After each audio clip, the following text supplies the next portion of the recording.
नमस्कार. श्री स्वामी समर्थ. मी गायत्री आपल्या सर्वांचे स्वागत करते भक्ती आणि भोजन या चॅनलवरती. आशा करते की आपण सर्वजण स्वस्त आहात आणि मस्त आहात. आज आपण पाहणार आहोत दिवस 3. आजचा हा दिवस आपल्या या दिव्य प्रवासाचा सर्वात मोठा टर्निंग पॉईंट आहे. कारण आज आपण पाहणार आहोत श्री गुरुचरित्रमधील अध्याय 22 ते 29. हा भाग आहे अंतिम परीक्षा, पूर्ण समर्पण, मनाची शुद्धी, कृपेचा अनुभव, ज्ञानप्राप्ती, अहंकार नाश आणि जीवनाचा खरा अर्थ आणि शेवटी अंतिम आशीर्वाद. ही फक्त कथा नाही, हा एक ट्रान्सफॉर्मेशन आहे जो तुमचं जीवन बदलू शकतो. जर तुम्ही हा व्हिडिओ पूर्ण ऐकला तर तुमच्या आयुष्यात काहीतरी नक्की बदलणार आहे. म्हणून शांत राहा, मन उघडा आणि या दिव्य प्रवासात स्वतःला झोकून द्या. चला सुरुवात करूया. श्री गुरु दत्तात्रेयाच्या चरणी सादर कोटी कोटी प्रणाम. दिगंबरा दिगंबरा श्रीपाद वल्लभ दिगंबरा. श्री गुरुचरित्रमधील अध्याय 22 अंतिम परीक्षा. हा अध्याय आपल्याला शिकवतो भक्तीची खरी परीक्षा कधी होते आणि श्रद्धा किती मजबूत असावी. कारण ही परीक्षा सर्वात कठीण असते. जीवनात आपण अनेक परीक्षा देतो, शिक्षणाची, करिअरची, नात्याची. पण ही परीक्षा वेगळी असते. ही परीक्षा बाहेरची नसते, ही तुमच्या मनाची असते. जेथे तुम्हाला सगळं असूनही हरवलेलं वाटतं, जिथे प्रार्थना करूनही उत्तर मिळत नाही, तीच वेळ असते अंतिम परीक्षा. कल्पना करा, सर्व काही तुमच्या विरुद्ध आहे. अडचणी आहेत, अपयश येते, लोकांची नकारात्मकता विचार तुमच्यावर प्रभाव टाकतात आणि त्या क्षणी तुमचं मन काय करतं? तुम्ही श्रद्धा टिकवता की हार मानता? खरा भक्त तोच असतो जो अंधारातही विश्वास ठेवतो. आजच्या काळात लोक लगेच हार मानतात. थोडं फेल झालं लगेच निगेटिव्ह थॉट्स त्यांच्या डोक्यात येतात. पण हेच खूप मोठं टेस्ट आहे. आजचं मेसेज सिम्पल आहे. जेव्हा लाईफ तुम्हाला डाऊन करते तेव्हा तुम्ही किती स्ट्रॉंग आहात हे कळतं. सक्सेस सोपी असते, पण स्ट्रगल ही खरी परीक्षा असते. अंतिम परीक्षा म्हणजे तुमचा विश्वास तुटतोय का की अजून मजबूत होतं हे पाहणं. तुमचं मन जर स्थिर राहिलं तर तुम्ही जिंकला. Mind control is equal to life control. गुरुची कृपा तुमच्यासोबत असेल तर कोणतीही परीक्षा तुम्हाला हरवू शकत नाही. फक्त विश्वास ठेवा. Everything happening is a test. जीवन तुम्हाला तोडण्यासाठी नाही तर बलवान बनवण्यासाठी परीक्षा घेतं. ज्याने अंधारातही विश्वास ठेवला तोच खरा विजेता असतो. तुमच्या आयुष्यात तुम्ही कधी अशी परीक्षा दिली आहे का? जर उत्तर येस असेल तर कमेंटमध्ये नक्की लिहा. आज आपण काय शिकलो? अंतिम परीक्षा म्हणजे काय? श्रद्धा टिकवण्याची परीक्षा. जी व्यक्ती या परीक्षेत टिकते तीच खऱ्या अर्थाने जिंकते. आता श्री गुरुचरित्रमधील अध्याय 23 पाहणार आहोत. श्री गुरुचरित्रमधील अध्याय 23 पूर्ण समर्पण. हा अध्याय आपल्याला शिकवतो मी कधी संपवायचा आणि तू कधी सुरू होतो. चला या दिव्य प्रवासाला सुरुवात करूया. समर्पण म्हणजे आपला अहंकार पूर्णपणे सोडणे. जेव्हा आपण म्हणतो माझं काहीच नाही, सगळं तुझंच आहे, तेव्हा खरी सुरुवात होते विश्वासाची आणि भक्तीची. समर्पण म्हणजे हार मानणं नाही तर पूर्ण विश्वास ठेवणं. आपल्या आयुष्यात मी खूप मोठं असतं, मी बरोबर, मी सर्व काही, माझं मत अंतिम. पण जेव्हा मी संपतं तेव्हा तू सुरू होतं. तू म्हणजे गुरु, देव, दिव्य शक्ती आणि तू सुरू झालं की जीवन बदलतं. आजच्या काळात लोक कंट्रोल ठेवायचा खूप प्रयत्न करत असतात. त्यांना सर्व काही मनासारखं हवं असतं. सगळं माझ्या कंट्रोलमध्ये हवं असं त्यांना वाटतं. पण लाईफ नेहमी आपल्या कंट्रोलमध्ये नसतं. समर्पण म्हणजे जे घडते ते ॲक्सेप्ट करणं आणि म्हणणं ठीक आहे, हे सुद्धा योग्यच आहे. जेव्हा तुम्ही पूर्णपणे सरेंडर करता, चिंता कमी होते, मन शांत होतं, निर्णय सोपे होतात. कारण तुम्ही आता एकटे नाहीत. तुमच्या मागे दिव्य शक्ती उभी असते. खरा भक्त प्रश्न विचारत नाही, फक्त विश्वास ठेवतो. तो म्हणतो, तुझ्यावर विश्वास आहे, आणि याच विश्वासामुळे त्याचं जीवन बदलतं. तुम्ही कधी पूर्णपणे सरेंडर केला आहात का? कधी असं झालं आहे का की सगळं सोडून देवावर विश्वास ठेवला? हीच खरी भक्ती आहे. जेव्हा मी संपतं तेव्हा देव सुरू होतात. समर्पण ही कमजोरी नाही, ती तर सर्वात मोठी ताकद आहे. ज्यानं स्वतःला सोडलं त्यानं सगळं मिळवलं. आज आपण शिकलो, समर्पण म्हणजे जीवनाला पूर्णपणे देवाच्या हातात सोपवणं. आता आपण अध्याय 24 पाहणार आहोत. श्री गुरुचरित्रमधील अध्याय 24, अंतर्मनाची शुद्धी. हा अध्याय आपल्याला शिकवतो मन कसं स्वच्छ करायचं आणि इनर पीस कसा मिळवायचा. चला या आध्यात्मिक प्रवासाला सुरुवात करूया. आपण सगळे शरीर पाहतो, पण खरी गोष्ट पाहण्याची आहे ते म्हणजे मन. मन म्हणजे विचार, भावना आणि आपली ओळख. जर मन स्वच्छ असेल तर जीवन सुंदर वाटतं. जर मन घाण असेल तर सगळं अंधारासारखं वाटतं. म्हणून मनाची शुद्धी खूप महत्त्वाची आहे. मन कसं खराब होतं? मन खराब होतं ते राग, द्वेष, मत्सर, अहंकार, भीती यामुळे. हे सर्व काही मनाला अशुद्ध करतात. आणि मन जसं असतं तसं जग दिसायला सुरुवात होते. जर मन गोंधळलेलं असेल तर आयुष्यही गोंधळल्यासारखं वाटतं. आजच्या काळात लोक खूप स्ट्रेसमध्ये आहेत. चिंता, comparison, social pressure, Instagram, Facebook या सगळ्यांमुळे त्यांचं मन विचलित होतं. पण खरी शांती ही बाहेर नाही, ती आपल्या आत आहे. मन शुद्ध करण्यासाठी ध्यान करा. रोज थोडा वेळ शांत बसा. प्रार्थना करा. देवाशी संवाद साधा. सकारात्मक विचार करा. नकारात्मक विचारांना सोडा. क्षमा करा. राग आणि द्वेष सोडा. ही सगळी साधना मन स्वच्छ करते. शुद्ध मन असलं की निर्णय स्पष्ट होतात. भीती कमी होते. आनंद वाढतो. आत्मविश्वास येतो. आणि सर्वात मोठं, देवाशी कनेक्शन मजबूत होतं. तुमचं मन सध्या शांत आहे का किंवा गोंधळलेलं आहे हे तपासून घ्या. आणि जर गोंधळलेलं असेल तर आजपासून मन स्वच्छ ठेवण्याचा संकल्प करा. मन स्वच्छ झालं की जीवन सुंदर होतं. तुमचं मनच तुमचं मंदिर आहे. ज्याचं मन शुद्ध त्याचं जीवन दिव्य. आज आपण काय शिकलो? आज आपण शिकलो अंतर्मनाची शुद्धी. हीच खरी स्पिरिच्युअल जर्नी आहे. आता आपण अध्याय 25 पाहणार आहोत. श्री गुरुचरित्रमधील अध्याय 25, कृपेचा अनुभव. हा अध्याय आपल्याला शिकवतो कृपा कधी आणि कशी मिळते आणि ती आपल्या जीवनात काय बदल घडवते. चला या दिव्य प्रवासाला सुरुवात करूया. कृपा म्हणजे काय? कृपा म्हणजे देवाची दया, गुरूंचा आशीर्वाद.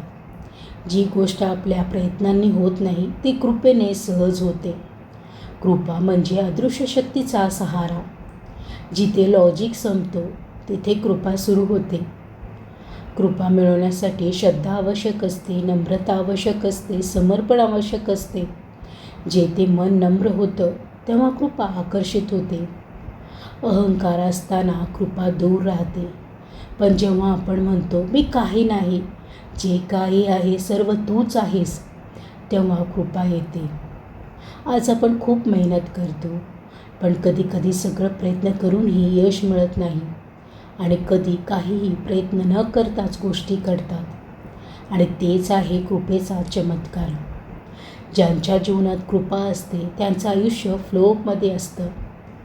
कृपा कशी ओळखायची? कृपा ओळखायची तर अडचणीतून असूनही मार्ग सापडतो तेव्हा, जेव्हा लोक योग्य वेळी योग्य ठिकाणी भेटतात. जेव्हा आपल्याला अचानक कल्पना नसताना यश मिळतं आणि आपलं मन नेहमी शांत असतं. ही सगळी चिन्ह आहेत की देव आपल्यासोबत आहे. कृपा आली की विचार बदलतात, आपला दृष्टिकोन बदलतो आणि जीवनसुद्धा बदलते. आणि सर्वात महत्त्वाचं म्हणजे आपली भीती नाहीशी होते. कृपा म्हणजे कॉन्फिडन्स, पीस आणि सक्सेस याचं एकत्रीकरण. तुमच्या आयुष्यात कधी असा अनुभव आला आहे का जिथे सगळं इम्पॉसिबल वाटत होतं आणि अचानक पॉसिबल झालं? तेच आहे कृपेचा अनुभव. कृपा नसती तर आपण काहीच नसतो. कृपा मिळाली की इम्पॉसिबलसुद्धा पॉसिबल होतं. प्रयत्न तुमचं काम आणि कृपा तुमचं भाग्य. आज आपण शिकलो कृपा म्हणजे जीवन बदलणारी अदृश्य शक्ती. आता आपण अध्याय 26 पाहणार आहोत. श्री गुरुचरित्रमधील अध्याय 26 ज्ञानप्राप्ती. हा अध्याय आपल्याला काय शिकवतो? हा अध्याय आपल्याला शिकवतो खरं ज्ञान म्हणजे काय आणि ते कसं मिळतं. चला या प्रवासाला सुरुवात करूया. ज्ञान म्हणजे काय? ज्ञान म्हणजे फक्त माहिती नाही. ज्ञान म्हणजे समज, विवेक आणि सत्याची ओळख असणं. ज्ञान म्हणजे अंधारातून प्रकाशाकडे जाणारा मार्ग. जिथे गोंधळ संपतो आणि स्पष्टता दिसते ते म्हणजे ज्ञान. अज्ञान म्हणजे काय? अज्ञान म्हणजे जे आपल्याला सत्य दिसू देत नाही. भीती, भ्रम, अहंकार असतो. अज्ञान असताना आपण चुकीचे निर्णय घेतो आणि आपण स्वतःलाच हरवून बसतो. म्हणून ज्ञान खूप आवश्यक आहे. आज माहिती भरपूर आहे पण खरं ज्ञान खूप कमी आहे. लोक भरपूर शिकतात पण समज मात्र कमी असते. ज्ञान म्हणजे फक्त पुस्तक वाचणं नाही तर जीवन समजणं आहे. जेव्हा तुम्ही जीवन समजता तेव्हा तुम्ही बदलता. ज्ञान कसं मिळतं? ज्ञान मिळवण्यासाठी ऐकणं महत्त्वाचं आहे. श्रवण करणं. गुरूंचं मार्गदर्शन नेहमी ऐका. विचार करा, मनन करा. जे ऐकलं त्यावर विचार करा, अनुभव घ्या. जीवनातून प्रत्येक वेळेस काही ना काही अनुभव मिळत असतो, तो शिकून घ्या. हे 3 टप्पे म्हणजे ज्ञानाकडे जाण्याचा मार्ग. ज्ञान मिळाल्यानंतर काय होतं? ज्ञान मिळाल्यानंतर भीती नाहीशी होते.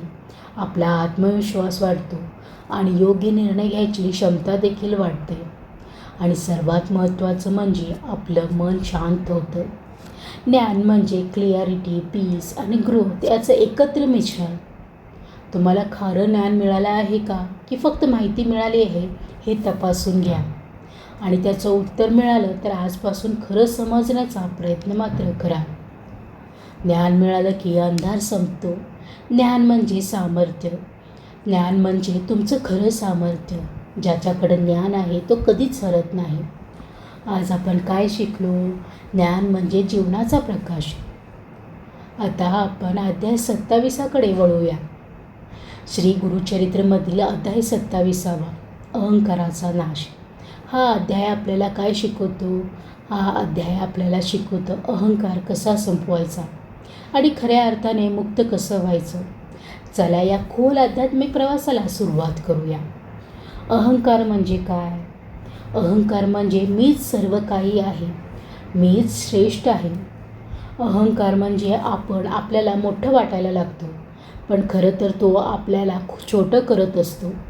अहंकार म्हणजे मनातील एक ब्रह्म जो आपल्याला वास्तवापासून दूर नेतो. अहंकार कसा वाढतो? अहंकार वाढतो यशामुळे, प्रशंसेमुळे, इतरांशी तुलना केल्यामुळे. जेव्हा लोक तुमचं कौतुक करतात तेव्हा तुमचा अहंकार वाढतो आणि आपण स्वतःला इतरांपेक्षा मोठं समजू लागतो. पण हीच खरी सुरुवात असते आपल्या पतनाची. आजच्या काळात अहंकार खूप वाढला आहे. Social media, likes, followers, comparison. लोक स्वतःची व्हॅल्यू बाहेरच्या गोष्टीवर ठरवतात पण खरं मूल्य मात्र आत असतं आणि अहंकार तुम्हाला आतून रिकामा करतो.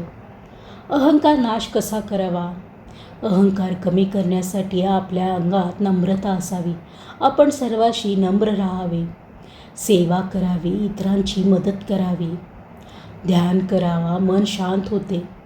आत्मपरीक्षण करावे नेहमी, म्हणजेच मी खरोखर कोण आहे हे ओळखणं. जेव्हा आपण स्वतःकडे बघतो तेव्हा अहंकार कमी होतो. अहंकार संपल्यावर काय होतं? अहंकार संपल्यानंतर आपलं मन शांत होतं. आपल्या मनातील प्रेम वाढतं, भीती नाहीशी होती आणि सर्वात महत्त्वाचं म्हणजे आपण स्वतःला ओळखतो. अहंकार हा अडथळा आहे आणि नम्रता ही मुक्ती आहे. तुमच्यात अहंकार आहे का? कधी तुम्ही इतरांपेक्षा स्वतःला मोठं समजलं आहे का? जर उत्तर हो असेल तर आजपासूनच अहंकार सोडण्याचा प्रयत्न करा. अहंकार म्हणजे अंधार आणि नम्रता म्हणजे प्रकाश. ज्याने अहंकार सोडला तोच खरा जिंकला. अहंकार तुम्हाला उंच नेत नाही, तो तुम्हाला खाली आणतो. आज आपण शिकलो अहंकार नाश. हीच खरी आध्यात्मिक विजयाची सुरुवात आहे. आता आपण अध्याय 28कडे वळूया. श्री गुरुचरित्रमधील अध्याय 28 जीवनाचा खरा अर्थ. हा अध्याय आपल्याला विचार करायला लावतो. आपण जगतो कशासाठी आणि खरं जीवन म्हणजे काय? चला या खोल प्रवासाला सुरुवात करूया. जीवनाचा खरा अर्थ काय? लोक आयुष्यभर धावतात पैशासाठी, नावासाठी, यशासाठी. पण हे सगळं मिळाल्यावरही मन पूर्ण भरत नाही. का? कारण आपण जीवनाचा खरा अर्थ समजून घेतलेला नसतो. जीवन म्हणजे फक्त जगणं नाही, तर समजून जगणं आहे. आपण का जगतो? जीवनाचा खरा प्रश्न आहे. व्हाय आर वी हिअर? आपण फक्त खाण्यासाठी जगतो का फक्त कमावण्यासाठी जगतो? नाही, आपण इथे आलो आहोत काहीतरी शिकण्यासाठी आणि काहीतरी देण्यासाठी. Life is learning plus giving.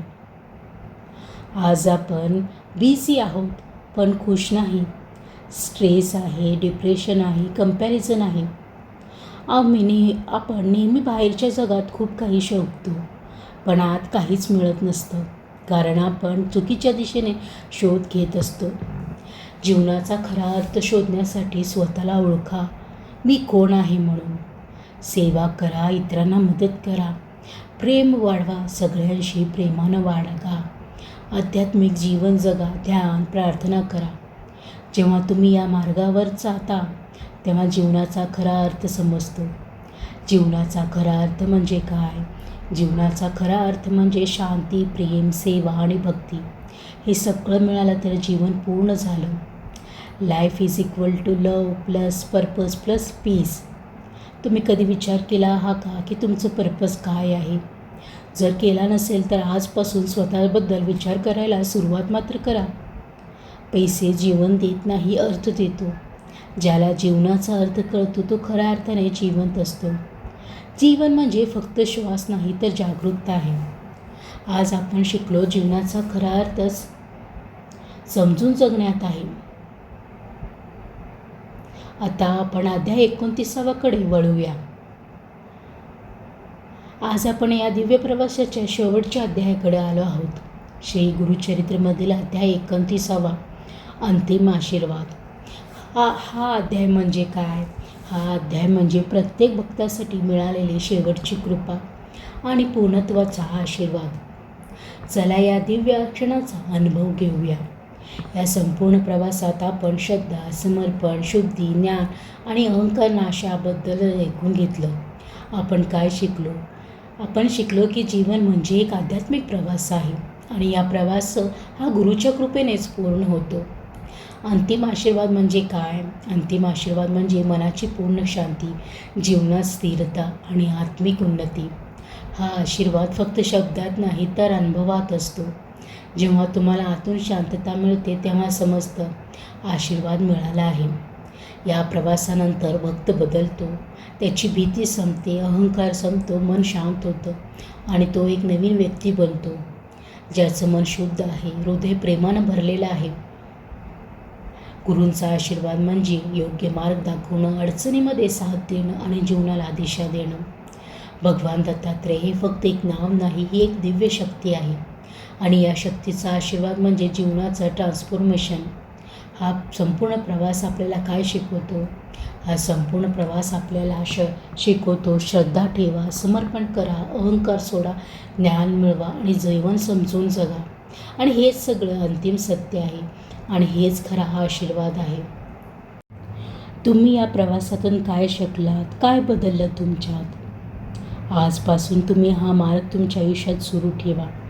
जो भक्त पूर्ण श्रद्धेने चालतो त्याला जीवनात कधीच हरवायचं नसतं.